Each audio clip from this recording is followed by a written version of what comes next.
Hi everybody, I'm Bree the Plant Lady, checking in with part 2 of my early September weekly garden tour, right here from Fuquay-Varina, North Carolina.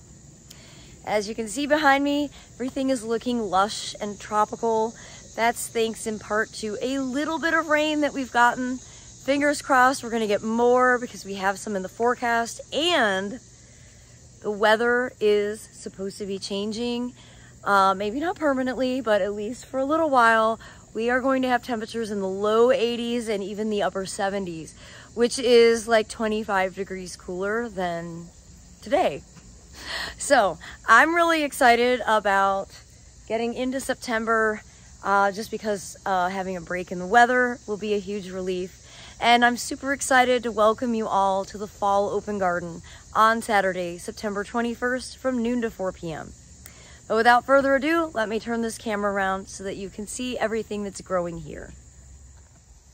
Well, I'll start right here at the pool bed, and you can see that the plumbago is really starting to do its thing. Really filling in quite nicely. I have missed the boat on quite a few okras. I don't know why I didn't see these, but this is a good size to harvest. Tons and tons of relatively destructive, also missing legged grasshoppers, and they're basically eating this foliage pretty severely, but it's not really the end of the world. And you can see the rice here that is growing is doing very well, but I'm noticing grasshoppers are also eating on the rice. Look, there's 2 grasshoppers, probably mating so that I can have more, because that's what I need. More grasshoppers. The zinnias are, of course, flowering wonderfully. They are starting to get pretty severe powdery mildew, but I'm going to leave them for as long as I can. Once they really start getting a lot of like dried, ugly foliage, that's kind of the time when I decide to go ahead and pull them out. I have been harvesting tons of seed, really for the last couple of months. Really, all you want to do is just let some of them go past this till they turn all the way brown. And then just keep the seed refrigerated over the winter season, and then you can sow it either directly or in trays next spring. So I walk over this way. Here's a perfect example of a zinnia seed head that is ready to be harvested. Now it needs to dry out because we had a light rainstorm today, so you don't want to collect wet seed. So let that dry out before you harvest it, and I just stash all mine in a galvanized bucket. Since I'm talking about it, I might as well show you what I've harvested so far. You can see I've got the nice dried seed heads, and then it all falls off really easily. You know, you want to try and get them relatively clean just so that you don't have to take up so much space in the refrigerator when you store it. So for now, I'm just leaving these like this, and I keep adding more seed to it. And then later on this fall, I'll go ahead and clean it up, get it packaged, and then refrigerated. I'm excited to show you that I have got some flowers forming on the Charles Grimaldi Brugmansia. This is a dieback perennial for us here in the central North Carolina region, at least in this exposure. And it generally doesn't start blooming until the day length is decreasing. And often this is in really, truly full bloom right around Halloween. But I'm thrilled to be getting some flowers soon. These are super fragrant at night, and it's just an amazing flower. And I'm also really pleased to show you that the Hedychium just continue to put out more and more blooms. And we had a party out here last night, and everybody was just intoxicated by this incredible fragrance. Well, I mentioned yesterday in the front yard garden tour that I'm having some oaks taken out. I made the decision that I'm going to go ahead and have this one also removed because, similarly to the one out front, it's really been in decline for the last couple of years. And I, again, don't totally know why. In this case, it might be because I buried the crown. And that's my own fault. I built this bed up.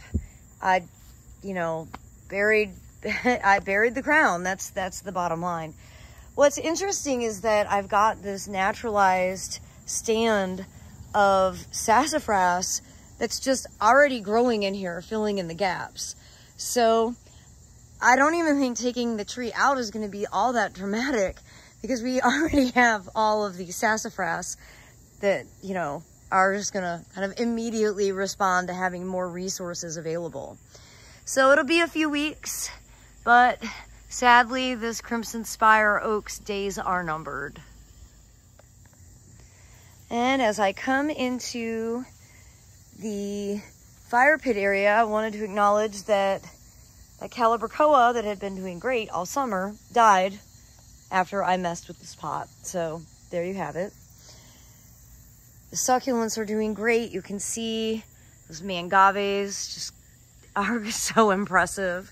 I love them so much. I've actually decided that we're going to undo the wall, and so on my to-do list for tomorrow is I'm actually going to pot up all the mangave that are in the wall, and we're going to actually have some available for purchase at the Fall Open Garden. They would be best as houseplants for this winter, just because you wouldn't want to put them out and not have them well established. And then I'm going to plant broccoli in that side of the wall. They're just not quite the right plant for vertical planting, because they're growing really rapidly and they're like getting caught in the different layers. And you know, they have such a beautiful form when they're grown properly in individual containers. So I'm really excited that we're going to be able to have some of those available. They should be more available than they are. And so this is kind of my first attempt at making the mangaves something that everybody has access to. And I've been thinking that maybe sometime in the future, not next spring, but some other open garden time, I'll actually do like a succulent sale, because I think succulents are really the solution to every gardener's dreams. Well, I see my orb spider moved in here, which is an inconvenient spot when I come to water, but that's all right. The tomatoes are doing great. I think with cooler weather, I'm gonna end up getting like a whole nother round of harvest. You can see this one just keeps putting out new fruit, which is really exciting. And tons of more fruit over here on these.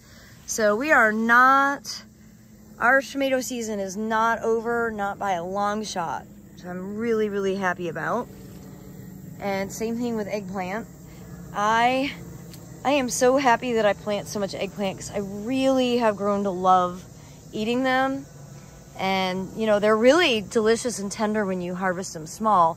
I usually let them grow a little bit bigger than that. And I'm so thrilled to see that the sorghum is looking so lush and big.